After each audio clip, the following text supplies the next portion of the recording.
Rádio Mrvenička. Dobrý deň priatelia, nádherné popoludne úžasného dňa. Včera som sa vrátil z Prahy, bol som tam v akvaparku, bolo to tam nádherné, no čo vám budem hovoriť, proste úžasná vec. Vážne? Aký park? O tom som ešte nepočul. Je to najväčší akvapark v celej strednej Európe. Na ľavej aj na pravej strane Vltavy, tobogány medzi budovami, proste ideš, plávaš na aute, na rafte, na čomkoľvek, pekne napravo od Národného divadla, no výhľad jedna básne.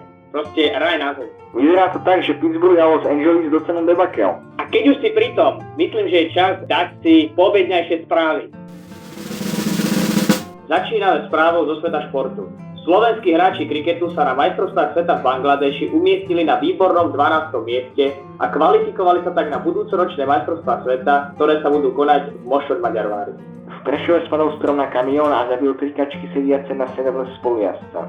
Pes, ktorý kamión šoféroval, vyviazol iba s ľahkými zraneniami. Ďalšia správa. Na svadbe v Liptovskom Mikuláši včera o 11. hodine v noci došla borovička. Situácia vyústila v hromadnú bitku, ktorá zachvátila mesto na niekoľko hodín. Musela zasahovať aj polícia. A teraz sa presunieme do väzenia v Leopoldove, kde už nás čaká kolega s rozhovorom. Dobrý deň. Minulý týždeň ste sa so svojím najlepším kamarátom nahý a opitý prechádzali po uliciach Bratislavy, za čo ste boli zatknutí mestskou políciou. Chceli by ste sa k tomuto nejako vyjadriť?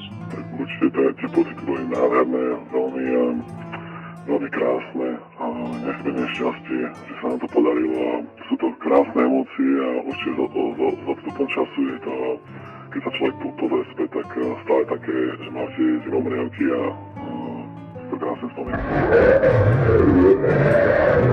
Réžia, počasie. Počasie. Z rána hmlisto, cez deň takisto, večer tma. Zdravím všetkých vodičov na slovenských cestách. Začnem obmedzeniami. Za Bratislavou smerom do Svätého Jura stojí nabúraný kamión. Otvorený je iba jeden jazdný pruh. Počítajte s menšou zápchou. Mimoriadna dopravná situácia je v Čadci, ktorá vznikla kvôli uzatvoreniu mosta na Horelici. Najvýhodnejšia cesta je cez Bukovský most. Pozor aj na policajné radary. V Bratislave čierna Octavia meria na Račianskej ceste smerom do centra pri odbočke do Gaštanového hájika. To je zatiaľ všetko. Prajem príjemnú cestu. Hottentotten, Potentaten, Tanten, Attentat. Dobrý deň, vítam vás pri mojom pravidelnom gramatickom okienku Učíme sa po nemecky.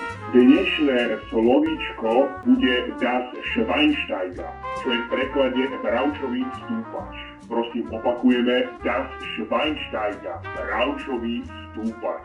Ďakujem za pozornosť a vidíme sa zajtra pri ďalšej nemčine.